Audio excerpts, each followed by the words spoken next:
ছেলে হয় কতদিনে? ও মায়েরা, ছেলে হয় কতদিনে? হ্যাঁ, 18 দিনে, 8 মাসে, 10 মাস, তাই না? 10 মাস 10 দিনে। এখন হয় একটাও আর ছেলে হয়নি, এখন তো তুলে নেয়। কারণ কি? হওয়ার জায়গা নাই। যদি না তুলে নেয় ছেলে নাকি বেরোবে। এরা কারা কে জানে, এরা ঢুকেছে বেরোবে। কি দিন এলো, এখন আর কেউ মাটিতে পড়েনি। মায়ের যে জায়গা দিয়ে হওয়ার কথা, জনিদার দিয়ে, সেখান দিয়ে হয় না, এরা অন্য জায়গা দিয়ে বেরোয়। এরা কিরকম হবে কে জানে, সে আপনারা ঠিক রাখবেন। এরা তো রাস্তা দিয়ে আসেনি, বে রাস্তা দিয়ে বেরিয়ে পড়েছে। হ্যাঁ, সচি মা 13 মাস গর্ভ ধারণ করেছিলেন, সন্তান হয়। সেদিন তারা কোনো ডাক্তার দেখায়, কোনো ডাক্তার বলেনি যে তোমার শল্য চিকিৎসা করতে হবে। সুখদেব গোস্বামী 16 বছর মায়ের গর্ভ ছিল, অপারেশন করেন। আর আজকে 9 মাস হয়ে গেলে ওগো তুমি ডাক্তারের নাম লিখিয়ে দাও, ওগো তুমি আগের থেকে হাসপাতালে পৌঁছে দাও, নালে আমিও মরিয়া যাব, আমার বাচ্চাও চলিলে যাবে। এখন সেরকমই সিস্টেম, সরকারও বলে দিয়েছে আগের থেকে নাম লেখা। হচ্ছে সেভাবেই হচ্ছে, আমরা কি আটকাতে পারবো? হচ্ছে হোক,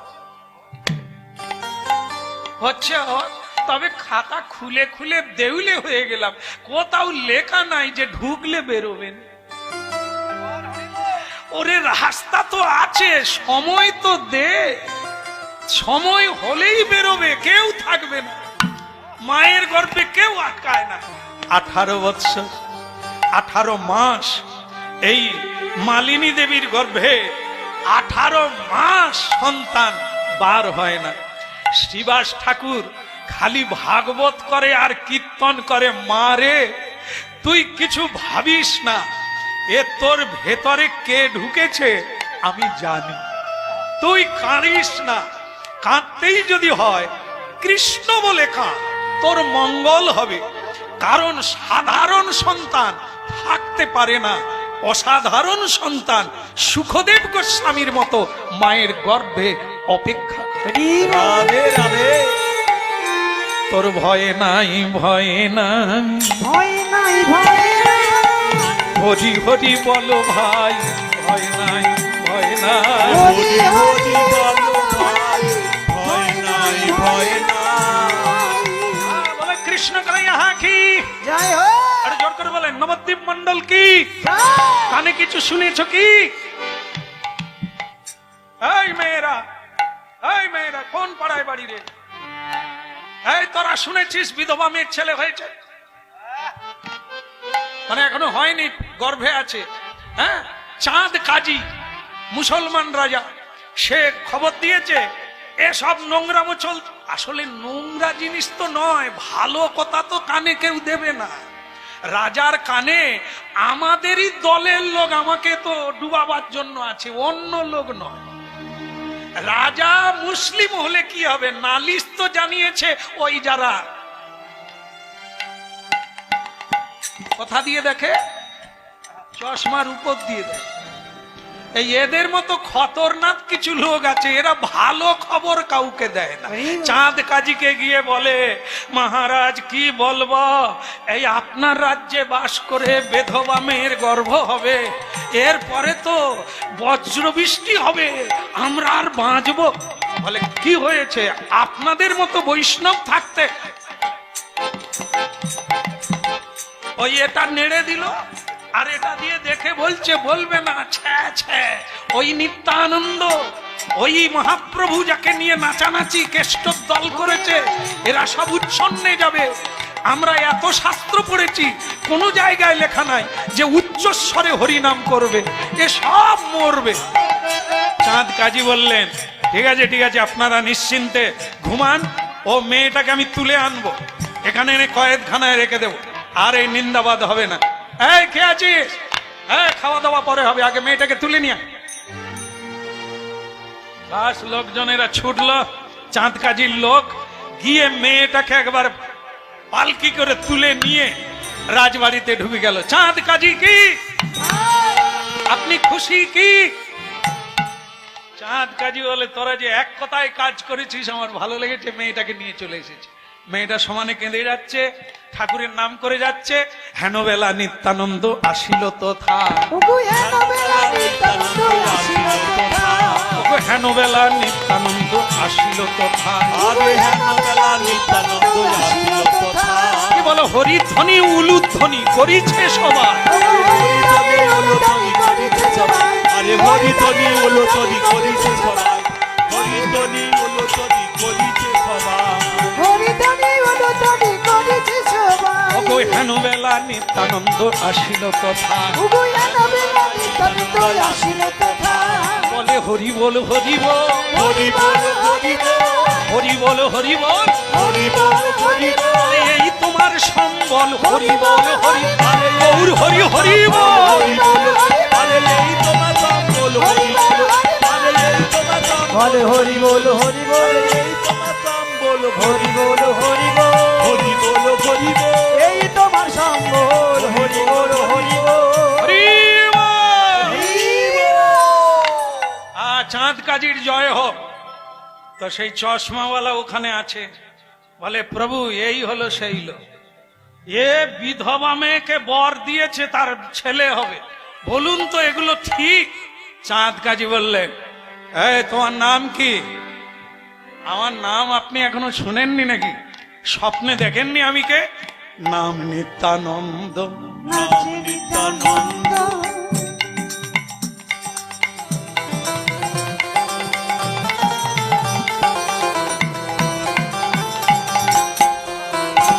ওই নাচে নিত্যানন্দ,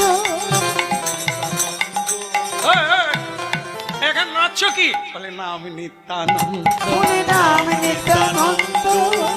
বলে আরে হলো বা, এত আনন্দ কিসের? বলে নামের সঙ্গে জীবনে থাকবে না, মিল থাকবে না, নিত্যযুক্ত আনন্দ, নিত্যানন্দ। আমার নাই কোনো নিরানন্দ, তাই নাম নিত্যানন্দ। নাম নিত্যানন্দ, হয়ে পরমানন্দ, নাম নিত্যানন্দ। ওই হয়ে পরমানন্দ, নাম নিত্যানন্দ। এই, এই দাঁড়াও, নাচানাচি বন্ধ করো, কথা বলো। বলে কথাই একটা, তুমি যে মেয়েটাকে তুলে এনেছো, বাঁচতে চাও না মরতে চাও? মানে মানে কি তুমি আমায় ভয় দেখাচ্ছ? জানো আমি কে? আমি কাজী সাহেব। এটাই বলতে এসেছি, তুমি কাজী হও আর রাজি হও, সম্রাট হও। মহাকালের কাছে কেউ বড় নয়, সবাই তার কাছে মাথা নিচু করে, তোমাকেও করতে হবে। তুমি এক মহাকালকে নিয়ে এসেছো, তোমার মৃত্যু দেবতা। হ্যাঁ কি বলছো? কোথায় এই মেয়েটা? ওই মেয়েটা নয়, মেয়েটার গর্ভে যে আছে সে তোমার মৃত্যু দেবতা।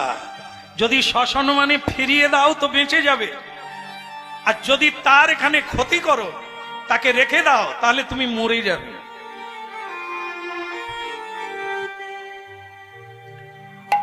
বলো রাধা রানী কি? ওদিকের হলো কি? কি আর করা যায়? যা মা যা। বাহ।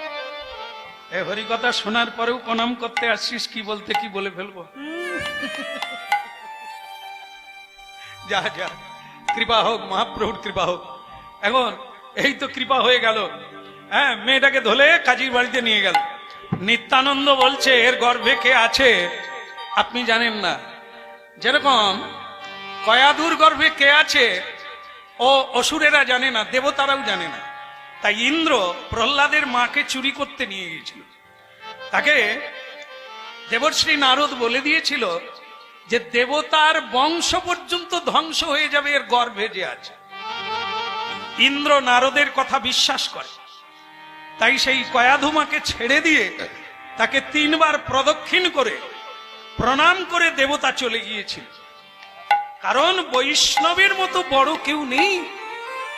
বৈষ্ণব মানে কোনো পদবী নয়, কোনো ডিপ্লোমা নয়। বিষ্ণু জনাতি বৈষ্ণব। বৈষ্ণবের বাড়িতে বৈষ্ণবের জন্ম হয় না। এই যে অধিকারী গোস্বামী, এদের বাড়িতে সকলে অধিকারী নয়, অনধিকারী। কৃষ্ণ ভজন না করলে সে অনধিকারী, সে যেখানেই জন্ম হোক। এগুলো আপনারা বুঝে, বেশি বলার লাগবে না। এখন যেটা হচ্ছে সেটা শোনো। হ্যাঁ, আপনি অঙ্গার নিয়ে খেলছেন, আগুন পুড়ে মরবেন, বলে তার প্রমাণ? তার প্রমাণ কি? এর গর্ভে কে আছে, তুমি চালাকি করে কে নিয়ে পালাবে?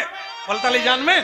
এই দেখেন কি, ভেতর থেকে মালিনীর গর্ভে যে সন্তান আছে 18 মাস, সেই সন্তান গর্ভ থেকে বলছে হরি বল, হরি বল,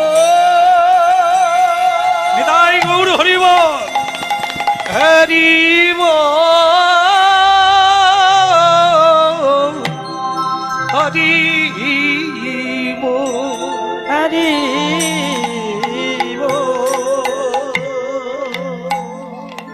গর্ভের ভেতরে সন্তান বলছে হরি বল।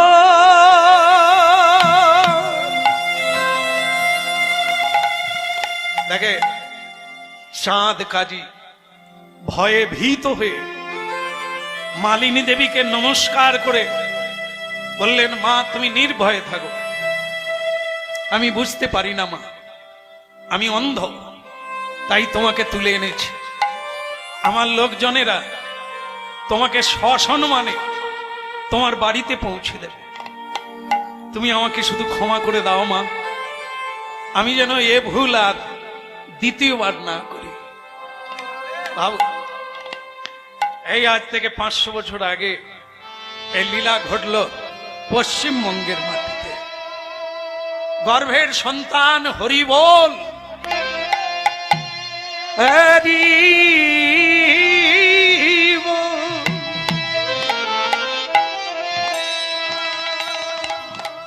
সসম্মানে ফিরিয়ে দিল। ভক্তমণ্ডলী মায়েরা, এই ঘটনার পর এই চশমাওয়ালারা সব লুকিয়ে গেল। এরে সর্বনাশ, চাঁদ কাজী যদি প্রণাম করে, এবার আমরা ঢুকবো কোন গর্তে? এরা ঠিক করলো এই যতদিন বেঁচে থাকবো, মানি আর না মানি ওই দলে ঢুকে যা। যতদিন মহাপ্রভু থাকবে, যতদিন নিত্যানন্দ প্রভু থাকবে, ততদিন আমরা মাথা নিচু করে চলবো। তারপরে ওরা চলে গেলে আমরা আর বেশি দিন টিকিয়ে রাখবো না, আমাদের স্বরূপটা বের করব। তা ভক্তমণ্ডলী মায়েরা, আপনারা জেনে রাখবেন, ভালো মানুষ অল্প দিন থাকে, আর যারা আমাদের মতো খতরনাক ব্যক্তি, এরা 100 পার হয়ে যায়। বিবেকানন্দ 39 বছর বয়স, যে দেশটাকে বদলে দিল, এখনো যতদিন তার কিতাব থাকবে, তার বাণী থাকবে, বিবেকানন্দ বাঁচিয়ে যাবে। হ্যাঁ, এই মেদিনীপুরের ক্ষুদিরাম পৃথিবীর বুকে উজ্জ্বল হয়ে থাকলো। তার বয়স কত ছিল? অতি অল্প বয়সের যুবক। নজরুল ইসলাম কতদিন থাকলো পৃথিবীতে? এরা মহাপুরুষ, এরা বেশি দিন থাকে না। স্বয়ং মহাপ্রভু 48 বছর থাকলেন, তারপর পৃথিবী থেকে অপ্রকট হয়ে গেলেন। কারণ মহাপুরুষেরা বেশি দিন থাকার লাগে না, তারা বাঁচতে আসে না, বাঁচাতে আসে, কাজ করতে আসে, উপভোগ করতে আসে। যতদিন বাঁচে কাজ করে যায়, দেশলাই কাঠি তৈরি করে যায়। লোক জ্বালবে, আলো পাবে, প্রদীপ তৈরি করে যায়, যে প্রদীপ জ্বলে থাকবে, আলো দেবে পৃথিবী। মহাপুরুষেরা, ভালো লোকেরা এটাই করে। তাই ভক্তমণ্ডলী মায়েরা, এই মহাপুরুষেরা, ভালো লোকেরা বেশি দিন থাকে না, বেশি দিন বেঁচে থাকে খতরনাক ব্যক্তি, যারা পৃথিবীর কোনো উপকারে আসে না। সরকারের তিরপল নেয়, সরকারের টাকা নেয়, সরকারের খায়, দেয় না কিছু। হ্যাঁ, সরকার ধ্বংস হয়ে যায় এদের জন্য, যারা কিছুই সরকারকে দেয় না। হ্যাঁ, একটা মানুষ হয়ে শুধু নিয়ে গেল, কিছু দিয়ে গেল, এসব চিটে ধান। তা এটা হবে না। হরিনাম যারা শোনে, তারা একটু নড়ে চড়ে বসে, একটু ভাবে, একটু দেখে। ছেলে হলো, শুভ দিনে শুভক্ষণে পুত্র প্রসবিলা, শুভ দিনে শুভক্ষণে পুত্র প্রসবিলা। শুভ দিনে শুভক্ষণে পুত্র প্রসবিলা। কেবল হরিধ্বনি শঙ্খধ্বনি করিতে লাগিলা, হরি হরি হরি শঙ্খধ্বনি করিতে লাগিলা। হরিধ্বনি শঙ্খধ্বনি করিতে লাগিলা। হরি হরি হরি শঙ্খধ্বনি করিতে লাগিলা। সবাই হরি বল হরি বল, হরে হরি বল হরি বল। এই মাত্র উঠে রোল হরি বল হরি বল। এই মাত্র উঠে রোল হরি বল হরি বল। বাহু তুলে সবে বল হরি বল হরি বল। আরে বাহু তুলে তবে বল হরি বল হরি বল। আরে বাহু তুলে তবে বল হরি বল হরি বল। বাহু তুলে তবে বল হরি বল হরি বল। হরি বল হরি বল হরি বল হরি বল। বদনে সবাই মিলে হরি বল হরি বল। বদনে সবাই বল হরি বল হরি বল। শুভ দিনে শুভক্ষণে পুত্র প্রসবিলা, শুভ দিনে শুভক্ষণে পুত্র প্রসবিলা। আনন্দ ধরে না, আনন্দ ধরে না। শুভ দিনে শুভক্ষণে আনন্দ ধরে না। আরে শুভ দিনে শুভক্ষণে আনন্দ ধরে না। নামি দিলামি বৃন্দাবন, এর নাম দিলামি বৃন্দাবন। তোমরা ভুলেও যেন ভুলো না হে, ভুলেও যেন ভুলো না হে, নামি বৃন্দাবন, দিলামি বৃন্দাবন, এর নাম দিলামি বৃন্দাবন।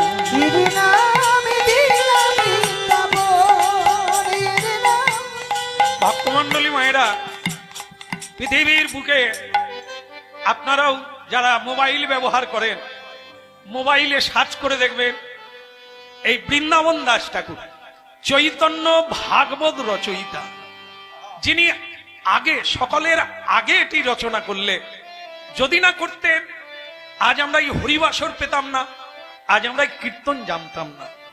যিনি করলেন তিনি হলেন এই মালিনী দেবীর ছেলে, যার বাবা অনেক আগে মারা গেছে। বাবার ঔরসে ছেলে হলো না। মহাপ্রভুর চিবুক পান চিবানো খেয়ে তার সন্তান গর্ভধারণ করলো। এই হলো অলৌকিক লীলা কলিকালে। আর নিত্যানন্দ প্রভু তাকে বরদান করলেন, তুমি সুপুত্রের জননী হবে। সেই ব্যক্তি অর্থাৎ বৃন্দাবন দাস লেখাপড়ায় সুপণ্ডিত হয়ে উঠলেন। একদিন নিত্যানন্দ প্রভু সেখানে এলেন। নিত্যানন্দ প্রভু বললেন, আমি মহাপ্রভুর কাছে যাব পুরী ধাম, তোমরা কারা কারা যাবে আমার সঙ্গে হাত তোল। সকলেই হাত তুললেন, তার সঙ্গে বৃন্দাবন দাসও হাত তুললেন। বললেন, প্রভু আমিও মহাপ্রভুকে দেখতে চাই, আমি নীলাচলে জগন্নাথ ধামে যেতে চাই। ভালো কথা, চলো। এইবার নিত্যানন্দ প্রভু যেতে লাগলেন। আহা, অক্রোধ পরমানন্দ নিত্যানন্দ রায়, অক্রোধ পরমানন্দ নিত্য